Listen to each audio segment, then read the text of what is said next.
Okay, now we're going to start working some attacks from once we've broken the opponent's posture and gotten them close enough to us that we can start to threaten the neck and start to threaten the arms and the shoulders, okay? And we're gonna be attacking from an overhook. The first attack we're gonna do is a very simple punch choke, but it's a very threatening and very powerful submission, okay? We're gonna start by working our posture break. If they are in neutral and they don't have any grips, we're going to be putting our thumbs inside, tracking their hands, and looking to either stuff down or shuttle up, okay? If I stuff down towards my hips, I'm using my legs to bring him towards me until his hands are buried, and then I'm hugging over his head. And now typically they're going to unbury their hands and put their hands on the mat in the perfect position for me to work my overhook. If I break their posture above my head, I'm using the shuttle method, lining my forearms along his forearms, bringing my legs in so he has no other choice but to post on the mat above me. But instead of going for my underhook, I'm gonna let my hands glide over and end up in a similar position where I'm hugging just with a gable grip or a S grip behind his head, just like this, okay? Now once his posture is broken,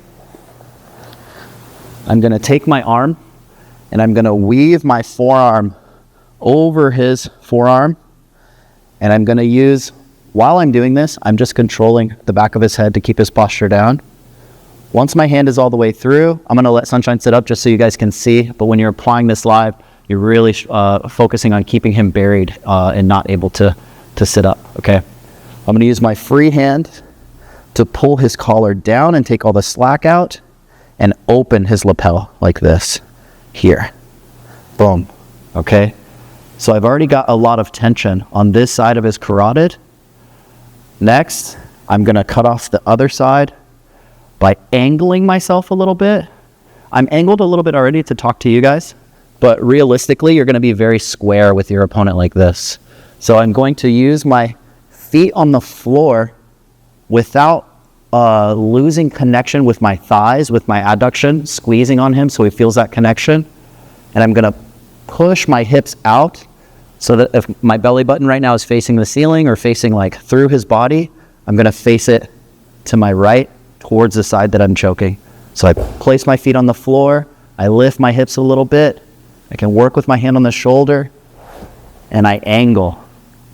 And now my posture break is gonna be more my top leg on his back, squeezing down. This is what's gonna keep him in this position, okay? Now, I'm loosening this grip just so Sunshine doesn't go unconscious on camera, which would be super embarrassing. But there's a lot of loss of blood flow on this side. So your opponent is already gonna be feeling this if you've got a really strong grip on the far side. To finish this choke, we're gonna cut off circulation on this side, okay? So I'm gonna take my hand and I'm gonna put 4 fingers inside. Let's rotate a little bit more, Sunshine, so we can see. Can you see this right here? Yeah. So I'm gonna be working 4 fingers inside like this, and I'm not gonna actually make a fist. I know it's called a punch choke, but I don't wanna make a fist because this is very blocky and it doesn't like seal his carotid in a flush way like it would if I just use the flat of my hand like this. See how much wider that surface area is? I put my fingers in and I'm gonna extend my body away until my arm is locked and my hand is kind of like this. And now I'm gonna start to pull the collar to me and lean my body into this choke, okay?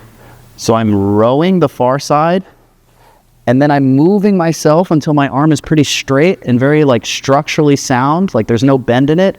And then I'm allowing my body to come closer to him. I'm using my legs and my torso to pull the choke into him.